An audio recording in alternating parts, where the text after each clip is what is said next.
What I would love to do is call someone to my office on Friday. I love firing people on Friday.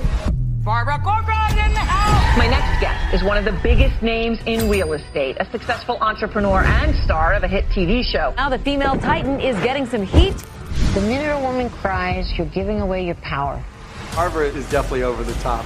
If I wasn't dyslexic and I didn't have a hard time in school, I don't think I would have been successful. I think I had 22 jobs before I started my own business. Every person I meet is in real estate in New York. So how do you become the best? I was competing with the old boys network, and they were asleep at the wheel.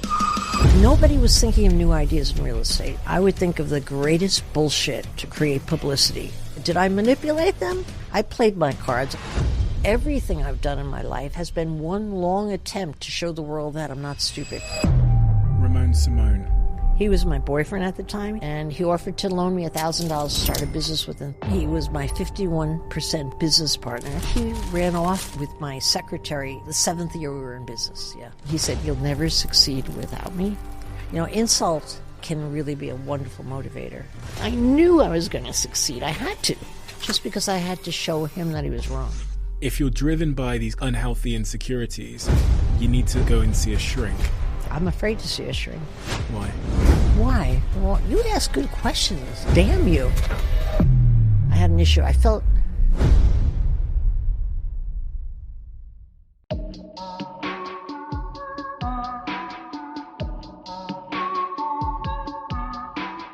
Barbara, we always start this conversation in the same place on this podcast because it seems to be inescapable that the earliest context of our lives seems to shape us in a way that then changes the trajectory of who we are, but also molds our character and really hones our motivation. So my question for you to start is, what is that context from your earliest years that I need to understand you?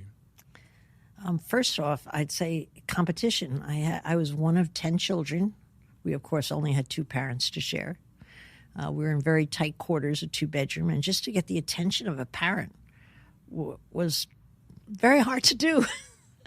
So I think everyone in my family, certainly myself, grew up very competitive for attention, competitive to do something better than the next kid. And what also came with it, we grew up in a team. So we never knew what it was like to be alone. My idea of doing anything is who's with me? Who's with me? And I think we all, I shouldn't speak to everyone in my family, but I'll speak just for myself now. I think I'm phenomenal at building a team, but it's second nature to me. It was so easy for me to think of who would go with who wouldn't go with who would get along, who had the right task. I could just size somebody up really fast and make a great, tight team. And I don't think that would have happened if I didn't grow up in a very crowded household looking for more attention and competing. That ability to suss people out and understand them, you're saying that came from having 9 siblings? I certainly think it did, yeah, because you see all kinds of dynamics when you have a crowded household. So you know who the leaders are on what category. You know who's going to squeal to the parents. You know who's going to shut up. You know who can do your work for you when you don't want to do it yourself. You know who you could snow. You develop all the talents to get life in a form that you want it in. And you come out of the household at 18 years old with a lot of skills that other kids really haven't had the opportunity to do. What about the role of the influence of your mother and father? Oh, thank God, I had a mother and father who loved us. I think that's the most important gift in life. It makes you somewhere deep inside secure if you feel loved. And I had 2 parents who loved me, And my mother was a phenomenal role model. I never saw her sleep. She worked 24/7. She just never sat down. I don't know even when she slept. I've never seen her go to bed ever in my life. And my father worked 2 jobs his whole life to support us. So we were very much influenced by each parent as needing to work hard. I mean, we were all having jobs when we were 11 years old. I think I had 22 jobs before I started my own business because we were out working to contribute to the family. And think about the life skills you get outside a household when you're working young. I don't think anybody ever has any job where they didn't learn something about themselves. So even though when I went out into the workforce, when I started my business at 23, I may have looked 23, But inside, I felt like I was 53 based on experience. And so there was nothing naive about me at that point. I had already an awful lot of experience. When I was reading through your story, I read that your father struggled with work and struggled with, I think, having a boss. He certainly did. And he set up the pattern that we all share in my family. 9 out of the 10 kids have their own business. My father was a printing press foreman and a very good worker. But he didn't like someone telling him what to do. So he would regularly come home, sit at the dinner table, and tell us he was fired from his job. It was a regular event. We all asked him to tell us a story, and it was the same story. He would basically, he said, I told Mrs. Stein where to shove the job where the sun don't shine. That was and we'd all clap for him and say, Dad, our hero. And my mother, of course, would not even know how we were going to be fed until he found a new job. But he was our hero. And so when we grew up, even though he never worked for himself, the fact of the matter is we knew we wanted to work for ourselves. We didn't want to work for a boss. And honestly, I never had a boss I liked, even though I had so many. And I'm sure they were perfectly fine people.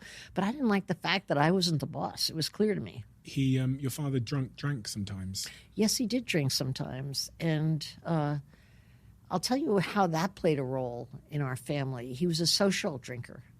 So he was probably the best father in the world, played with us, was our playmate. We adored him, everything he did. But then when we went out to a party, which wasn't that often, a family party, he would drink too much. And he would come back, and he was a different person. He was a gorilla, and we all feared him. What that does is it makes you very fond of control. When you're with a parent who drinks, I think as a child, you never really feel like you're in control of things because you don't know when the lion might come out. And so it made us insecure and very fond of control. And I'm a control freak. I like to control everything I do. And I credit my dad with that. I don't want any curveballs or surprises. The way that he spoke to your mother sometimes, it seems from reading throughout your story and the person you went on to be, seemed to be pretty consequential to how you did respond to men who would talk down to you in your career. God, you do your research. Good for you. Really, that's a nuance, but good for you. I'm not my best if a man talks down to me. I credit my father with that because I adored my mother so much. There was nothing to talk down to my mother about. But when he was drinking, he would talk down to my mother, and I hated him for it. And it scars you so deeply that I'll never get rid of that. So if a man actually dismisses me or talks down to me, particularly in business, I'm at my best. It's like, oh no, you're not going there. I get like this iron rod through my soul. Showing someone that they're wrong is probably not the best motivation, I got to believe. Probably not a healthy way to be, and you probably need a shrink on that one. But it certainly works well in business, I think. It pushes you and makes sure that you make sure that things work out. I really resonate with that because, as I've talked about probably too much on this podcast, my mother and father had a very loud way to communicate, to say the least. What a lovely way of putting it. I've become more and more like diplomatic with how I frame that. But yeah, a loud way of communicating. And I learned that as I stood there as a little kid and watched my mother shouting at my dad, when I got older, my response to being shouted at was the response I always wished I'd seen in my dad. Oh. Which was like, run and don't take it. So when you were saying that, I was wondering if you could relate in the sense of when a man puts you down, because you saw your mother be put down in such a way, your response is to, like, to brace up. Yeah. Every time, brace up. Yeah. And most importantly, prove his assessment of me wrong. Did your mother, how did she respond? I have to actually think. I think my mother was so busy making sure my father was safe to his children that I think she was just making sure we were safe all the time in those instances, you know? And it's kind of crazy, you know, you figure it out. I mean, the next morning my dad would wake up and he was the most popular guy in the neighborhood, taking every kid in the neighborhood out baseball playing, teaching them how to play tennis. He was everybody's favorite father, and only the night before my mother was hiding us. You know? So it was kind of an odd dynamic. She was hiding you? Well, hiding us because she didn't want my father to have his wrath on any of his children, you know? So she was protecting us, so kind of separating us out. Yeah. Wrath, it's a strong word. Wrath is a strong word. I mean, wrath is, it could be, you know, just angry words can be so damaging. You know, whatever. It's weird. You're making me feel sad. I guess you're supposed to, right? But it's so sad, you know, it's so sad, addiction, because it brings out the very worst in an individual. And the traits my dad had, a wonderful father growing up, just wonderful. We couldn't hope for a better father. That he was so good that you forgave him for the bad. You really did as a kid. Because it's, oh, good dad's back. Oh, good dad's back. But again, I said to you earlier, I think it leaves the scars of insecurity with children. Because you don't know if you get the lady or the lion when the door opens. Like, who are we going to get now? You know. So it keeps you on edge. When we think about addiction, we see it as like a manifestation of pain. Yes. Or like... it is of sorts. Is that relevant to what you observed in your father in hindsight? No, I think with my father, it was honestly entirely due to too much pressure on one man. Think about it. He worked 2 jobs. He washed trucks every night through the night because he could wash them fast and sleep a little. Then he'd go to his day job in the morning. He had 3 children by the time he was 23. He had 7 children by the time he was 30. And he was a workman. And he was supporting us, trying to make us happy, trying to share his time with us as best he could, which he really did a great job on. I think it was just too much pressure for a young man of what he signed up for. I think it was hard. I mean, it wasn't ever assured with us as children that we would necessarily get groceries, you know. So, and he felt ashamed of that, like he should be the provider. But it didn't stop him from quitting the job the next week when the boss told him what to do. So it's really a shame my dad didn't have his own business. I think he would have been phenomenal in his own business. All of his kids did except for one, and they're all hugely successful. So I feel like he just didn't have the affordability of starting his own business, you know. What role did the lack of money in your household have on shaping your view on money? Interesting enough, very little. Really? What was great about my mother is she never worried about money. Now, here's a woman who should have worried about money, and my dad should have worried about money. But I remember when I had many junctures along the way where I thought I'd be going out of business at the 11th hour. I tried everything, didn't think I'd have any more angles to work where I could stay in business another month. And I remember in one of those dark times, my mother called up. She said, "You sound distracted." I said, "Well, honestly, Mom, I think I'm going out of business. And on Monday's sales meeting, I'm actually writing a speech to say goodbye and how thankful I am." And she said, "Don't worry about money. It's an awful waste of time." And, you know, I stopped worrying about money when she said it. I thought of a new idea, and it kept us in business another 2 months. My mother's attitude toward money was it was meant to be spent. You know, as a kid, I guess I would have liked to have a new coat versus get the hand-me-downs. You know, that's always better for a girl to feel like she looks pretty. Okay. But, you know, we were pretty much a happy bunch. And so money didn't weigh in so far as you're happy. And also my parents never measured anyone by money. They never had a comment about who's rich, who's not rich, who has what. It was just not even on their radar. So it was really about my mother's mantra, supported by my father when he was fine, was kindness. How kind can you be to the neighbor? What could you do for the lady down the street? And we all were raised on that. And as a result of it, we felt the satisfaction from helping out, even though we didn't have more money to help out, just doing nice things for people. And so money was not really on the radar, honest to God. Yeah. What about school? How was... Oh, school sucked. School is tough on kids that can't learn. I was one of those kids, you know, myself and my 2 brothers. The other kids were A students, but we just couldn't read. We couldn't write. We couldn't learn. And what happens to a kid when you're in a school situation is you judge yourself based on school grades. What else do you have? Someone could say, "She's such a nice girl." Well, that might sound good, but if you're getting all Fs, you feel terrible. You just feel terrible. And so your sense of self, I think, is formed very much by how good a student you are in all school systems. And it shouldn't be, because it's just one kind of intelligence, of course, but it is that way when you're a student. You sum yourself up based on whether you could get good grades or not. It's as simple as that. Were you bullied in school? No, not at all. I was too quiet to be bullied. I was quiet and lovely. And that's what the Sisters of Charity always told my parents. She's not very smart, but she's quiet and she's lovely.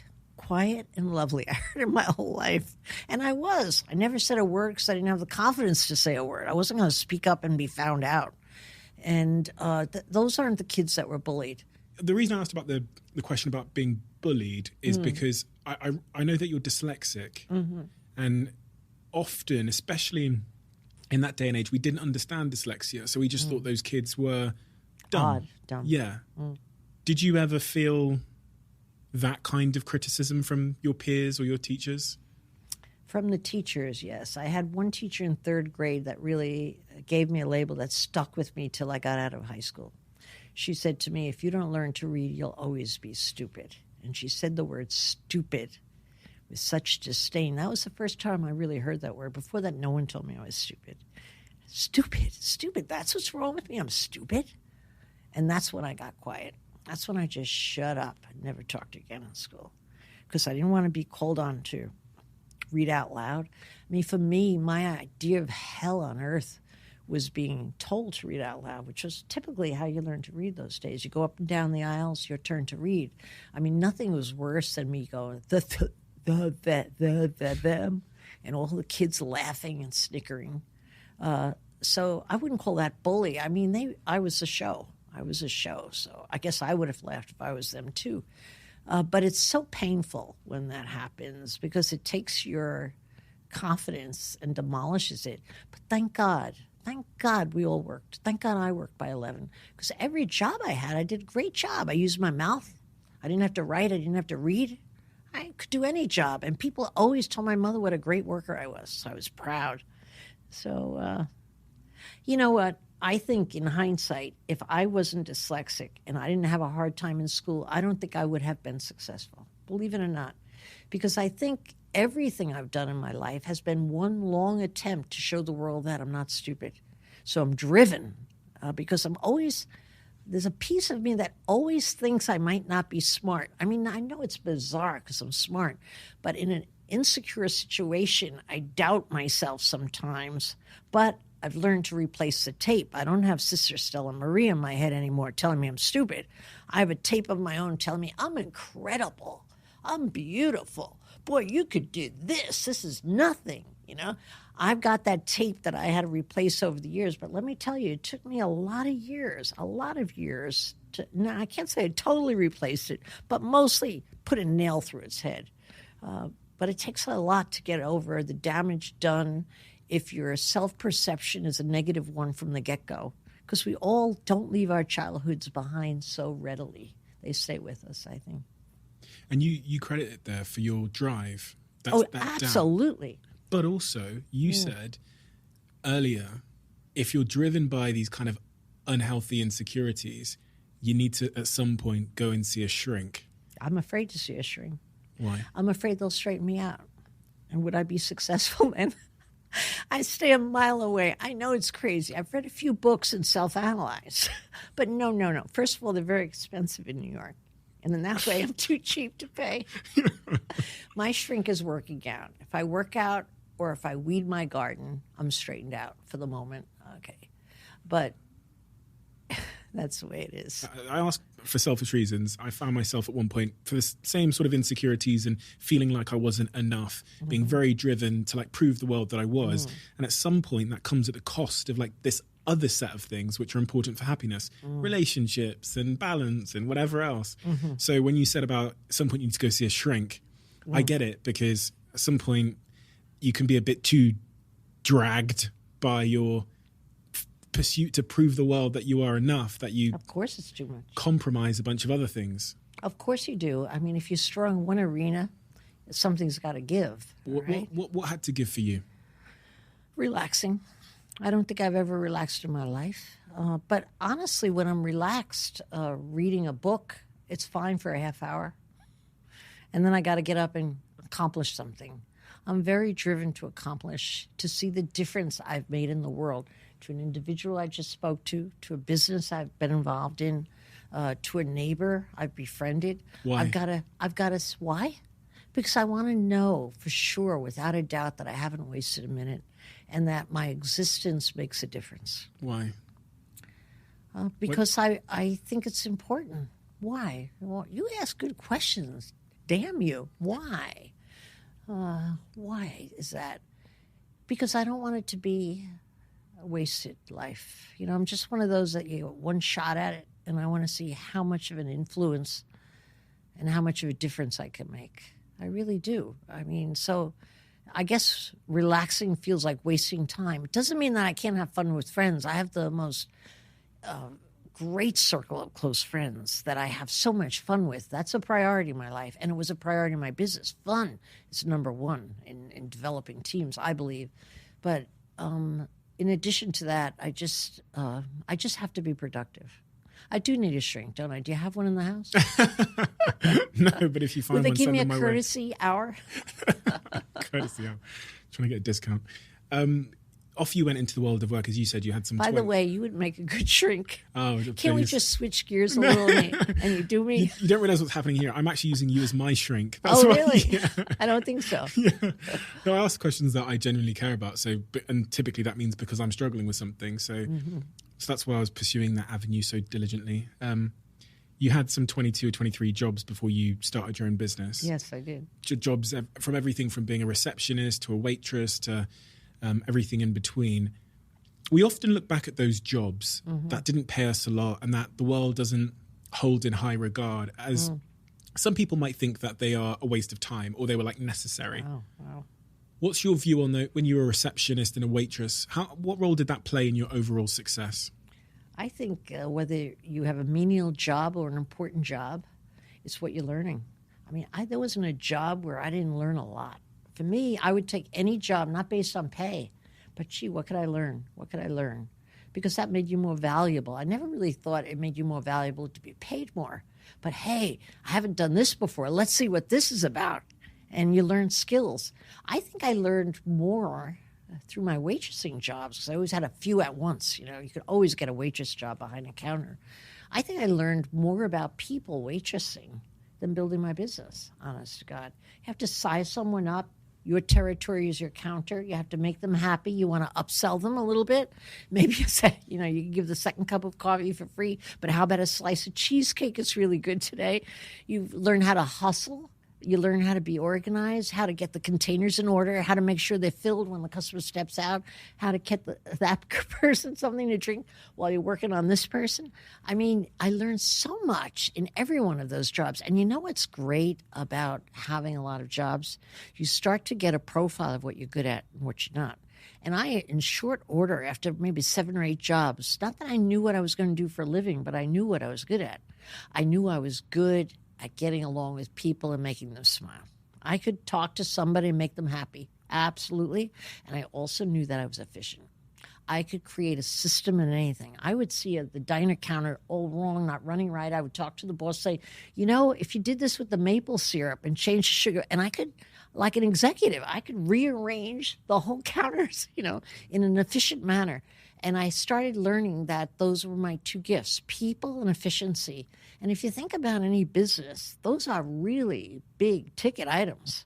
If you could choose people, motivate people, get along with people, make them get along with each other, plus create systems to grow a big business. I mean, the minute you have more than a half dozen people, you need systems. And my companies were always so well organized that they just ran like a Swiss clock. Is that a good analogy? Everything was in its place.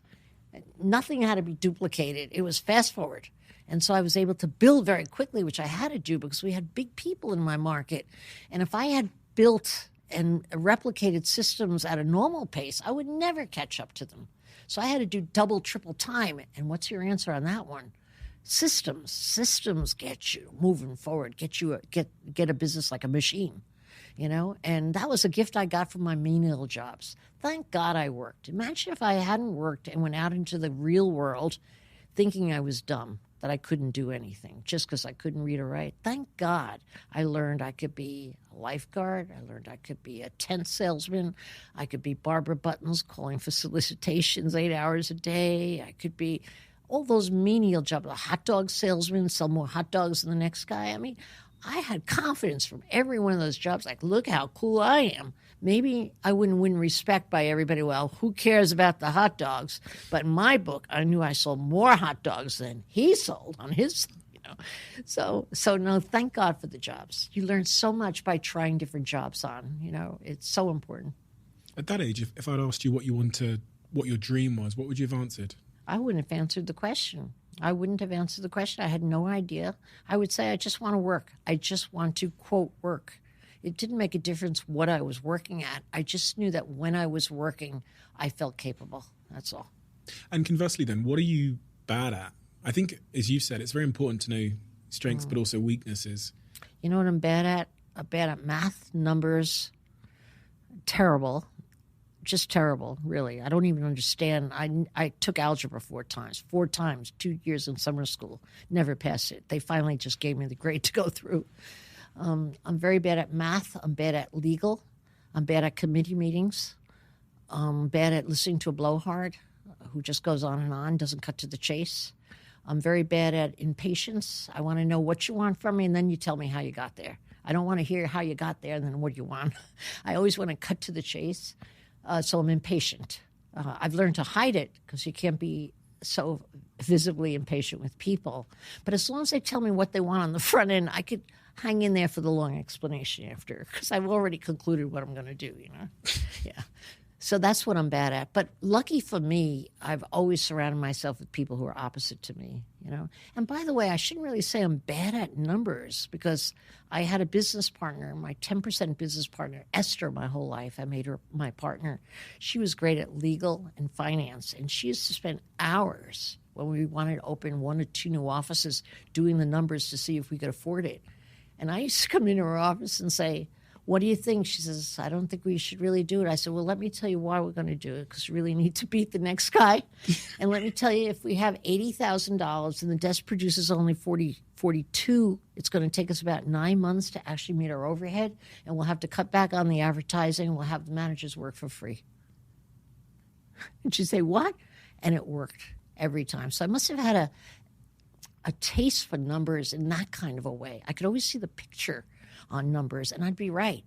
It was bugged the crap out of her because she had all the numbers, But, but I'm not good at adding up the numbers at all. A lot of people think, and I think it's really liberating to hear that, they probably exclude themselves mentally of being a business person because they are bad at numbers. Oh, gosh. I think numbers are the least important thing in business, by far. I look at all the entrepreneurs I've invested in Shark Tank. I am telling you, the most successful, I hope I'm not giving anybody the short haul here, but the most successful are not good at numbers. They're exceptional at people. I think if you're great at people and you have ambition, you have the 2 magic cards to succeed in business. You do. That's what it's about. People and ambition, the drive to get to the finish line. Yeah. Then you find a way. You hire the people you need. You borrow the people you need. You exchange your gift for their gift, part-time if you have to get what you need. But you always get what you need if you know what you need. Talking about borrowing, you borrowed $1,000 off Ray. Yeah, Ramon Simone, yep. Ramon Simone. Nice name, huh? Ramon Simone, wow, okay. And he was your boyfriend at the time? He was my boyfriend. I met him at the diner. That was my last diner job. And he offered to loan me $1,000 to start a business within 3 months. Did you ask him for the money? No. Mm-mm. He said, you've got a great personality. You'd be great in real estate sales. Why don't you start a business? And that's how it happened. Really? Yeah. So he had a gift for seeing talent, obviously, And then off you go. 24 years old, you started your own... 23. But let me tell you something, thank God. At 23, you don't know what to be afraid of. You don't know what falling off a cliff's about. And at 23 and poor, You have nothing to lose. There was no risk involved. I could always get my diner job back or any waitress job or a pool hand. Or I had millions of jobs I could get. I wasn't afraid of being unemployed. So I figured, what the heck? I'll try it. Let's see where it goes. However, what I didn't know, and when the light went on in my head, was I didn't know how much I would like being a boss. First day, I'm like, I love this. Did I like real estate? Nah, I didn't really care about real estate. Did I like the people I was meeting? They're all nice, but I had been meeting nice people my whole life. But I love the fact that I was in charge. And so I loved real estate. I loved the people. I loved the paint on the wall. I loved everything because I was a boss. I was meant for being a boss. I felt so freed to dream and do whatever I wanted, and nobody could tell me what to do.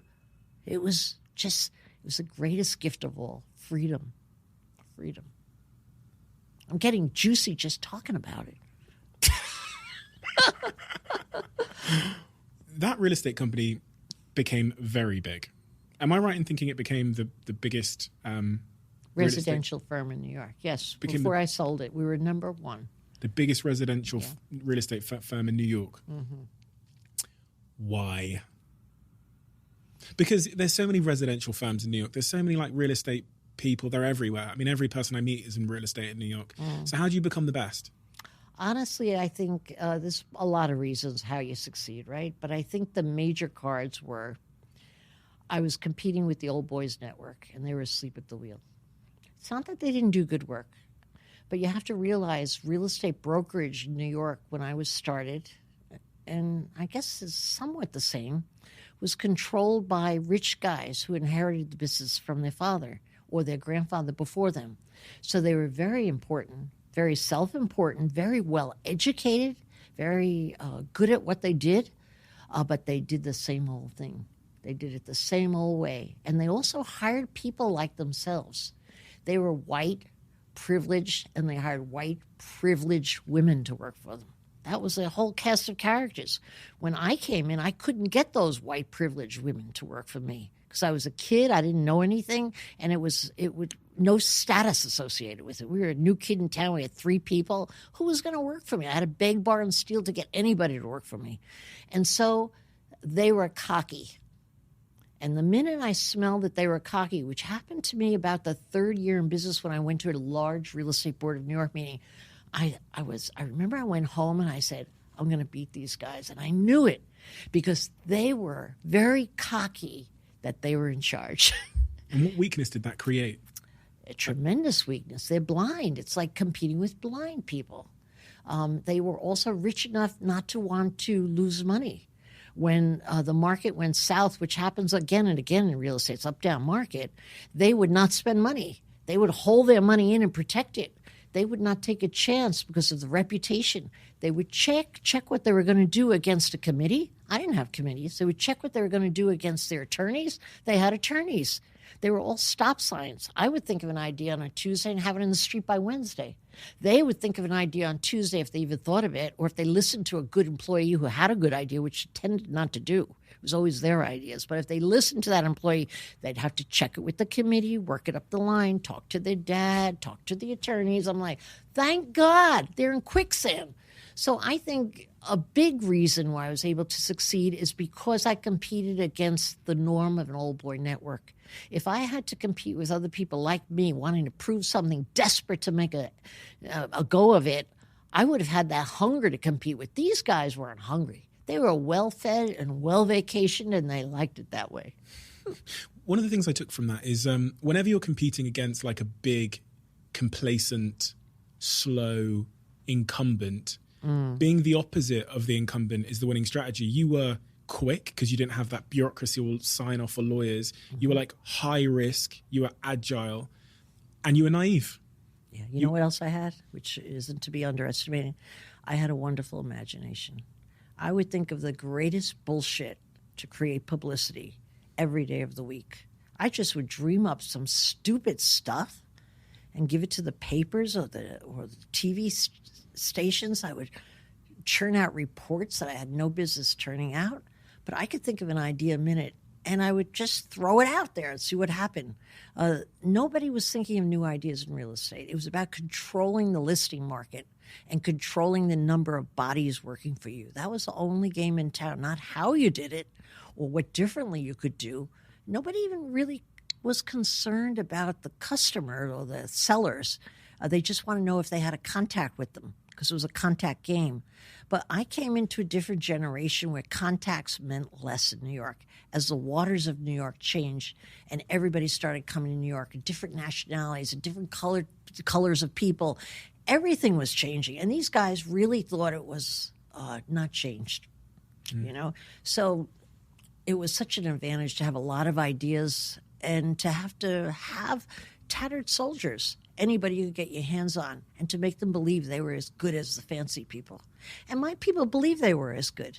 And you know what? They were as good, and they were better in the end because they all hustled, and they all had something to prove. You know, we were all the poor kids trying to make it in New York. You know, so we were all driven, you know. We were soulmates in a way.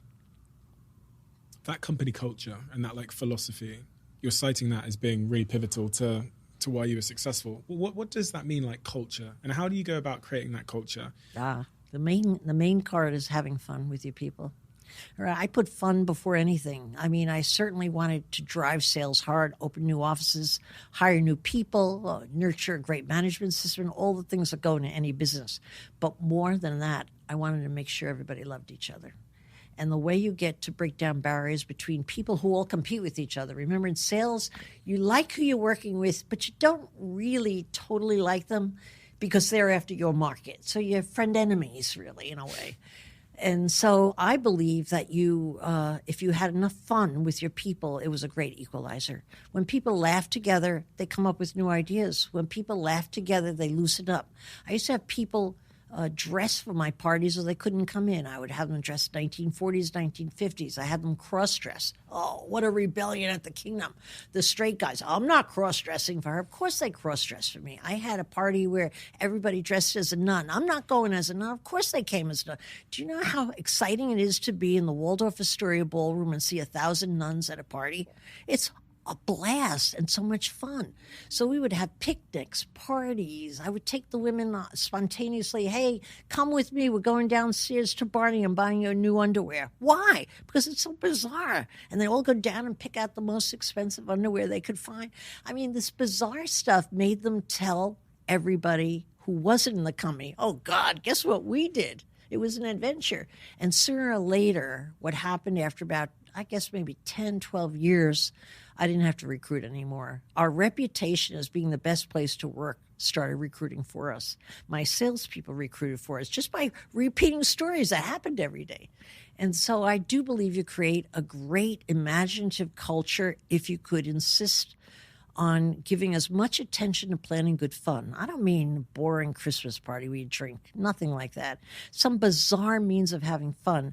Everybody doesn't have enough fun and they want to stay with you. I had no turnover in my company, none. In a business that's loaded with turnover. Of course, I fired a third of my staff every year because they couldn't sell. But other than the ones that couldn't sell, no one ever left for another firm. They had too much fun at us. Why would they leave? For the same commission spread? I don't think so.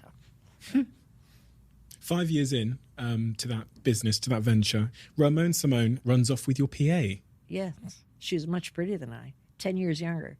I don't blame him. In hindsight, I don't blame him. At the time, I didn't like it. He was your boyfriend at the time? He was my boyfriend at the time. He was my 51% business partner because he took 51%, he said, because he was financing the firm, which was fair. I was the managing partner. I liked the way that sounded. Yes, but he ran off with my business, with my secretary, the 7th year we were in business, yeah. That was shocking. I didn't expect that. But, you know, those blows that happen to your ego seem the worst at the time. But it doesn't take you long to realize why they happen and why they're the best things. I mean, if he didn't run off with her, I would have never started the Corcoran Group. I'd still be Corcoran Simone working with him. I mean, that got me off my butt to start my own company without his help right away because I was a scorned woman. And I couldn't stand seeing them throw kisses at each other during the workday. It drove me crazy. And so I left. I just left. We cut the company in half.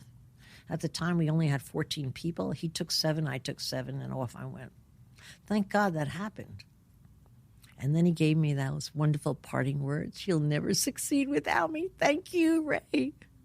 Did that drive you, those words, for I was the foreseeable? pissed. When he said that, I was like, vicious. I hated him for it. But I walked out the door hating him for it. I hated him for it the next month, the year after that, and the year after that. And then I started thanking him for it. Really? Yeah. I realized it was a gift. You know, insult can really be a wonderful motivator. With my entrepreneurs that I invest in on Shark Tank, I love it when I can find an entrepreneur that had a horrible dad, had this go wrong, that go wrong, because they're angry. They're angry and they have more to prove. I love an entrepreneur like that. I relate to them. That prejudice you experienced in that male-dominated industry, is it easier to manipulate people when they have a prejudice against you? First of all, you have to realize they didn't see me. I was invisible to them. They didn't take me seriously. Why would they take me seriously? Even the day I realized I was invisible, I realized I had the advantage. I said, nobody's watching me. Does that make them easy to manipulate, these men? Well, I don't know if it meant I manipulated them, but it was easier to compete with them. Because the word manipulate is like a dirty word. But at the end of the day, if someone is thinking that you don't matter and they're like disrespecting you or they are sexist towards you, their underestimation seems like an opportunity. It's a great opportunity. You know who was easy to manipulate, though? Because when the business got large, we were more dependent on huge development sites where they had 300-400 condos for sale. We'd have to get control of that building. And I was the salesman who got the control. I went out after the developers. The developers you could manipulate easily as a woman. They had all men working for them. It was a man's world, real estate. The developers didn't take me seriously at all, but I flirted. I cajoled. I wore short skirts. I dressed well in tight suits. I played my cards. I wore high heels, even though my feet were killing me. Yeah, did I manipulate them? Of course I did. Did I tell them they looked handsome? They were all handsome. Did I tell them they were brilliant? You're brilliant. They were all brilliant. Did I manipulate? Yes. I don't even think I'll go to heaven, if you want to call it manipulation. And your workforce, if I spoke to one of your employees and said, what's Barbara like to work with? What do you imagine they would say to me? I know what they would say, and you won't believe me. They would say, I love Barbara. Well, She's I actually perfect. spoke to your assistant. Oh, you did? Well, she's going to lie.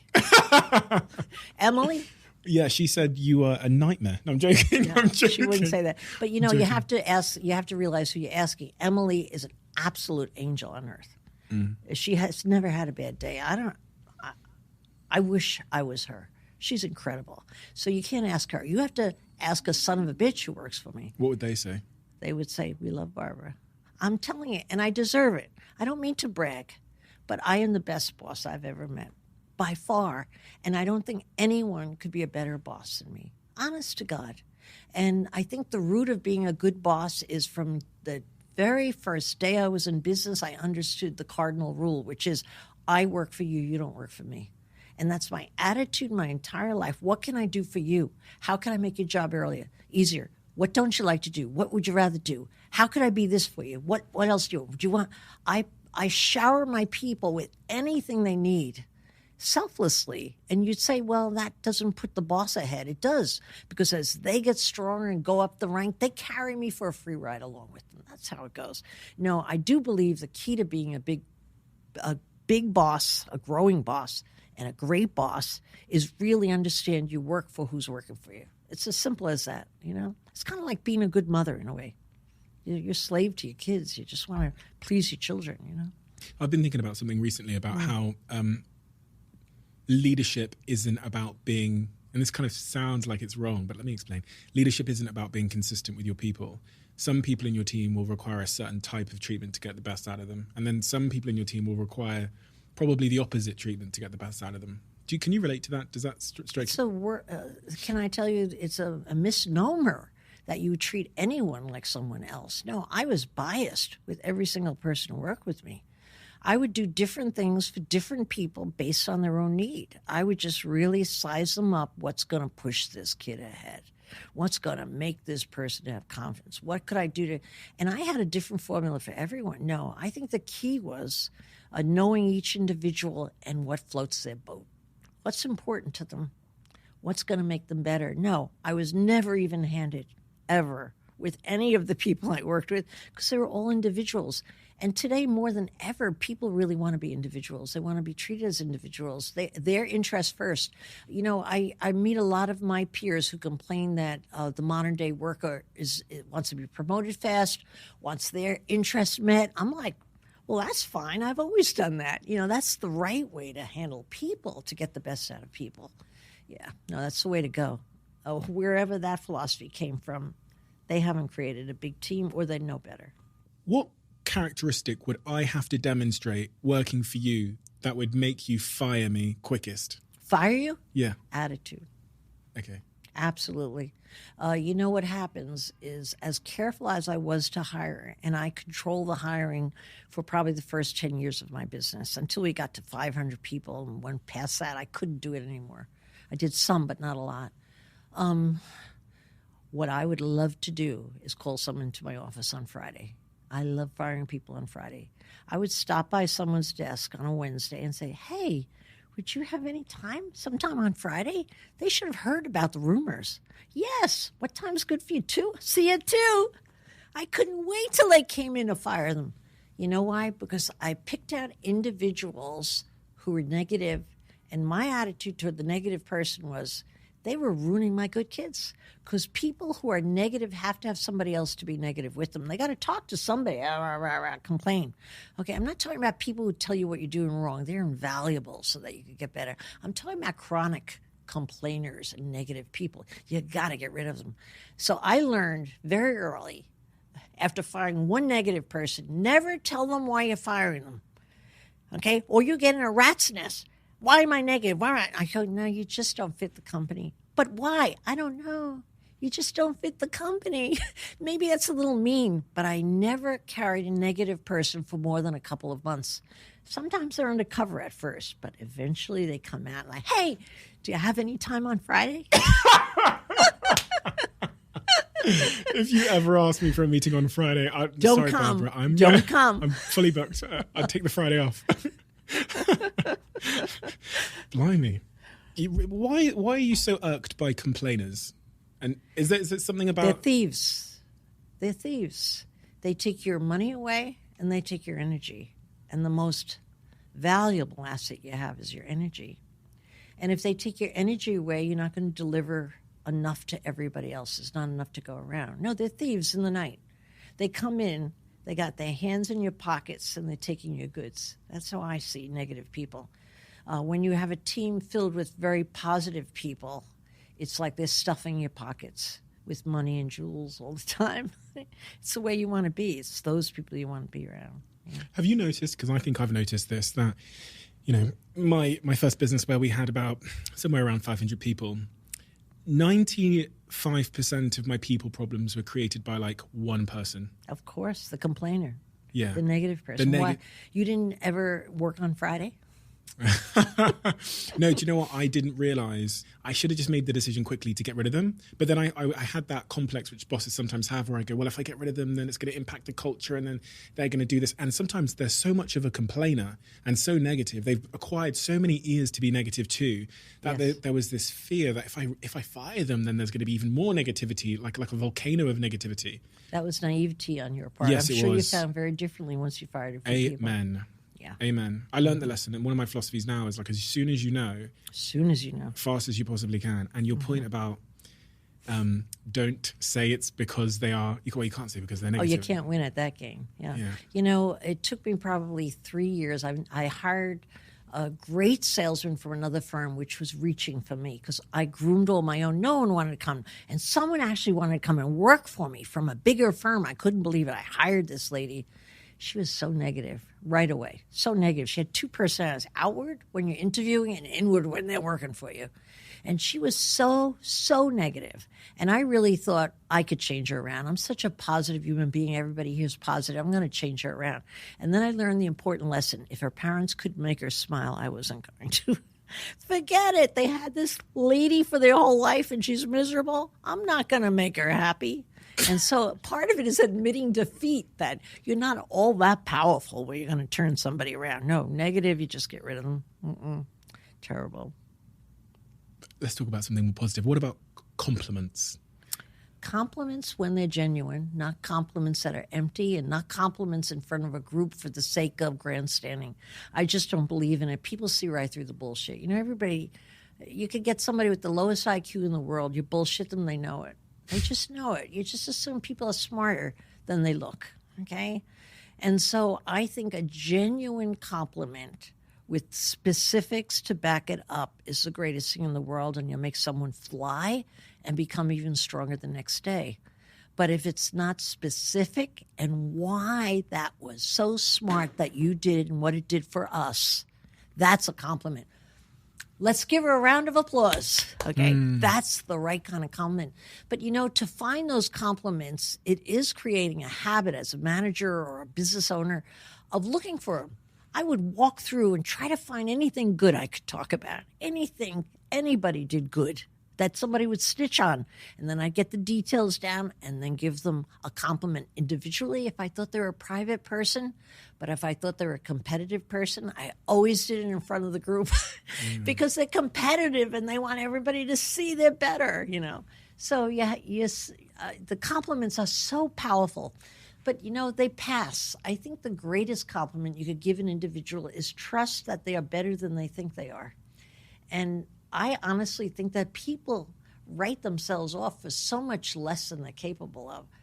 When you say to someone, I noticed you dress, I'll give you an example because this is a silly example, but I got my advertising manager. She was a salesman who was mediocre, meeting overhead and turning out a little profit, but not great. And I looked at her every day and thought, she is such a beautiful dresser. What she can do with her hair, with her clothing is incredible. And I went out of my way to walk over to her desk. She had the perfect match. She had the perfect thing. Her desk looked like I wanted to vacation there. It was so gorgeous. So I said to her, Anita, how would you like to be my advertising manager? She said, I didn't know you had an advertising manager. I said, I don't, but how about you take it? Now, how did I know she would be exceptional in advertising? Because everything about her was put together. I figured that had to transfer to great graphics, beautiful design, the layout of the page. Because that was kind of like a page I saw on her desk. She was incredible. I think you just have to find the gift in people and point it out and think, how can I take advantage? And Anita became probably the envy of every firm in the city because of our great advertising. That wasn't me. I got the credit. It was her. But I blossomed her up because I saw that gift in her, you know. It sounds like a stretch, but it's really not, you know. It's not a stretch if you keep your eyes open and see what people are good at.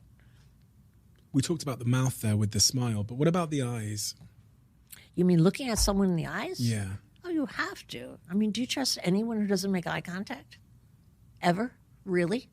You figure they're either insecure, insecure, dishonest, or probably those two. That's what I would say. Dishonest or insecure. Either way, you don't want to hang out with them. No, the eyes are key. Because I read that in the pandemic, when you were hiring for one of your roles, you basically, there was 500 people and you basically excluded everybody that didn't make eye contact with the camera. You read that about me? Yeah. I think it was probably exaggerated. I don't think it was 500 people. But just, a lot of people. Yeah. But a lot of people, definitely. Okay? You don't make, absolutely. And you excluded everyone who had bad lighting. I did, yeah. Why? Because it showed a lack of aggressiveness and caring for themselves, I felt. I mean, if I was interviewing for a job and I knew it was competitive, most jobs are, I would want to show my best self. I'd think through everything. I mean, maybe me more than most people would do it. But I think if you show up with bad lighting and then on top of that you don't make good eye contact, next, please. No, it's just terrible. No. It's very hard to hire people through COVID online, but I never did. In the end, whoever I hired, I insist I meet them in person. You can't really do as thorough a job unless you're in person, I believe, or I've never been able to learn how to do that. Shark Tank. Where I'm a dragon on Dragon's Den, you're a shark on Shark Tank. All the same. Yeah. Well, yeah. Means you're a sucker. Does it? To be fair, I mean, I think dragons are slightly more impressive than sharks. I've got to be honest. You think so? I think sharks are more impressive than Sharks dragons. are real. Dragons don't exist. We're kind of Dragons mythical. are silly. It's an old-fashioned word. Sharks are sharks. Well, sharks, I mean, other than Jaws, what have sharks really done for society? Whereas a dragon is, you're someone of great imagination. To be a dragon, you have to have great imagination because they don't exist. It's like being a unicorn. So can we agree that dragons are better? No, I'm afraid not. Okay, well, you're on Shark Tank, and linked to what we just said about quickly assessing if a person is legit and worth investing in. What have you learned? You've been on the show longer than I've been on the UK version of the show. Mm-hmm. What advice would you give me as a new dragon to be successful from your experience? I would say keep your money in your pocket for a little bit. Okay. Yeah, my first few seasons of Shark Tank, I spent so much money, threw money at the wall at anything that moved. Yeah, so I hope you haven't made that mistake. I only did like 11 investments in my first season, so. But for me, what I have learned in 14 years, and I've learned it a good 10 years ago, I'd say, is never choose a business. Always choose the entrepreneur. I have sat there and listened to business plans that I don't even know what they're talking about. It makes no sense to me what they're talking about. Because it's not a business I know or I don't understand the terminology. And in the old days, I would have thought I was too stupid, but now I know I'm smart enough that if I'm not understanding it's okay. I'm probably still smart. But I have to be really smart in making the choice of the individual. Do I trust this person? Can I visualize them going through a wall? What's their background? Are they good at getting back up? Do they have ambition? Not passion. Passion's so overrated. I feel passionate. We really wanted to do this. Like saying you're excited about your first date. Who cares? Wait till you marry the lady and see how you feel. But I think the commitment and the drive and the ambition is what I'm always looking for. I'm looking, just trying to smell it out. If someone says they were poor and they didn't have a father, let's say. I'm biased right away. I want to buy the business. You want to invest straight away? It doesn't mean I will, because I have to hear more about how they handle things, what kind of an individual they are. But no, I'm very biased, or I should really say I'm not very nice or fair-minded with rich kids. The problem with investing in a business owned by a rich kid is usually raise money already rather easily. It's not sweat equity. So you got a chunk of change to get started. Okay, that's nice. Now, you would think that would make things easier. I think it makes things difficult. You don't spend your money wisely. It's Papa's money or your parents' friends' money or wherever you got it from. So it's not valuable money. And I've seen more people stand and say, well, we pivoted. We lost that and we pivoted. What happened to the guys that gave you the cash? What happened to them? No regard at all. Okay? When you get a poor kid, they typically have something to prove. They really have to stretch every penny. It's their own money. They're dying just to get a little bit more. There's so much a greater need. And there's also a desire to do well in living in their life. They want to go on vacations. They, too, want to get a sports car. They want to get a nice apartment. These rich kids have had it all before. They've been on vacation everywhere. They've always had rich cars, rich parents. So I think it's so much harder for a rich kid to succeed as an entrepreneur. I just love poor kids. And I have to tell you, out of my whole portfolio, I don't have a single rich kid who succeeded. Well, most of it is because I don't invest in them in the last 5 years. But even when I did years ago, none of them succeeded. No, they went on to do something else. My poor people, those are my winners. Yeah, they're desperate to succeed. The only thing that beats growing up poor, in Corcoran's opinion, is growing up damaged. Oh. Yeah.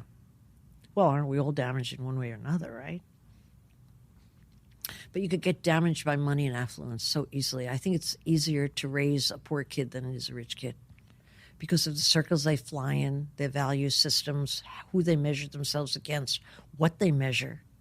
I think it's more difficult to be an affluent kid or affluent, rich parent and raise a good kid with values. I really think it's harder. You know when I said I spoke to your assistant? Mm-hmm. I did. Well, we did. Emily, right? Yeah. Okay. Emily. Good thing you talked to the good one. Oh, there's another one. There's 3, and they don't like me. No, I'm only kidding. I'm only kidding. And she told me about some pictures in your office that are hanging on the wall. Oh, those. The hallway of doom. What is the hallway of doom? Well, you see, anyone who's on Shark Tank, as you well know on Dragon's Den, has their night in the sun, where they're on the show and everybody orders from them. And they become almost rich overnight, or at least they think they're going to be rich. And they're all celebrating, excited. All right. And then something goes wrong with the business, maybe 3 to 4 months out. That's my timetable. I'm waiting for that day. Something's going to go wrong. It's not just the patent didn't come through. That's minor stuff. Like the mold was wrong, where they delivered 10,000 pieces and they were made wrong. And he had the patent. I didn't know he was going to give it to me, but he ran off with it. Something goes wrong. I just wait around and I watch. And I say, how's it going? And there's only 2 different responses to that, which is, he promised me. He promised me. I mean, the guy said he was good. Da, da, da, da, da, da. I go over to my wall and I turn the entrepreneur's picture upside down to remind myself never to talk to them again or spend time. No, I'll talk to them, but I'm not going to spend my time because they're victims. And then you have the 1 in 4 people who handle it this way.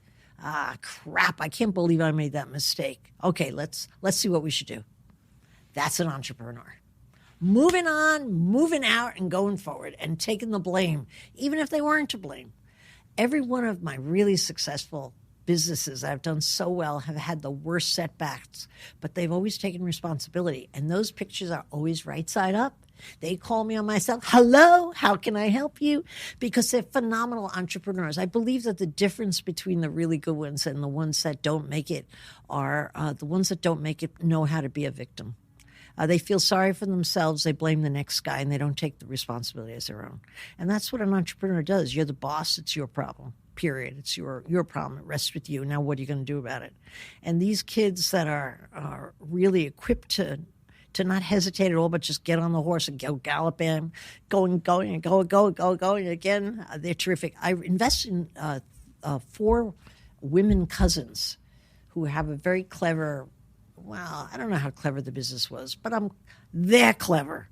And they lost $800,000 on month 3 stolen from their accounts. Couldn't pay their suppliers. All of their sales were gone. I couldn't wait to talk to them. I was not going to say, too bad it happened. I said, hey, hi, I heard. What are you going to do? Well, we're thinking already, blah, blah, blah, blah, blah. Back on the horse. They recovered. They ended the year with something like $7 million in sales. How did they do it? They are just not victims. They go forward, forward, forward, forward, forward. Those are the people I love. I love them. This allergic reaction to complainers and pessimists and You're victims. back to that again. Yeah, but does it come from, I was just reflecting on how much your mother, you said you never even saw her sleep. No. She was just, she didn't complain. She just got on with it. Mm-hmm. Is it influenced by that? I'll tell you what my mother did, which did influence all of us. If we went to my mother with something my brother John did to me, or my sister Ellen did to me, something unfair, we'd go to her. She took this from me. She wasn't supposed to. My mother would punish us both. She didn't hear the complaints. She said, you're both punished. Sit down. You have an hour. That's it. There was no sense in complaining about anything, so we never complained. We learned in short order as little kids, you don't complain. You just shut up. Otherwise, you both get punished. And, in business, it's really that way, if you think about it. If you're going to complain, I even had an incident I learned very early on that just popped in my head that reminded me so much of my mother. I had 2 department heads who hated each other, and I wasn't aware of it. Someone brought my attention to it. Anyway, one came in and told me why this other department was getting in the way, and the other one in why. I said, wow, this must be terrible for you. I was empathetic, listened to both complaints, and then I said, wait here with the second one. I went and got the first complainer, And I said, okay, girls, you obviously have a problem with the way you're working together. Figure it out or you're both fired. I was mimicking my mother. Figure it out or you're both fired. And I left the room. They figured it out. They never came to me again with a complaint, you know? Yeah. It works against everybody. You know, it just works against everybody. The culture of the business in every way. Bill. Oh, shit, Bill. You know what all my friends call Bill? Poor Bill. Why? Isn't that a shame? I'm the nice person. Bill is a difficult man, and yet everybody who knows us both calls him Poor Bill. Like he married the wrong person. Bill is your husband? Yes, 37 years. He said he's the nice one and you're the difficult one. Who said that? You spoke to Bill? Bill. You spoke to Bill? Yeah. Don't believe Bill. I can't believe he even answered the phone. He's always watching TV. I didn't speak to Bill. Oh, gosh. No, I'm lying. Ironically, if you did speak with Bill, Bill adores the ground I walk on, can never say anything negative, and all I do is complain about Bill. And all I do is say negative things about him. I really mean it. I'm a terrible wife. I really am. I'm not just saying that. You should talk to Bill. He'll confirm this. I did, and he'd confirmed it. Said you're terrible. The thing I was really compelled by is I was reading how at some point you started out-earning Bill. Yes. And that in a relationship can have an interesting dynamic on the relationship. Yeah, because of the status. Definitely. And that's what I was reading about in your story about it being a struggle at some point. You first lied when you out-earned him for the first time. You put it down to an accounting error, and you seem to kind of not want to... It was tough at first, you know. When I met Bill, he owned a brokerage firm in New Jersey, and I had one in New York. I had 1920 people. He had 1920 people. We were even, right?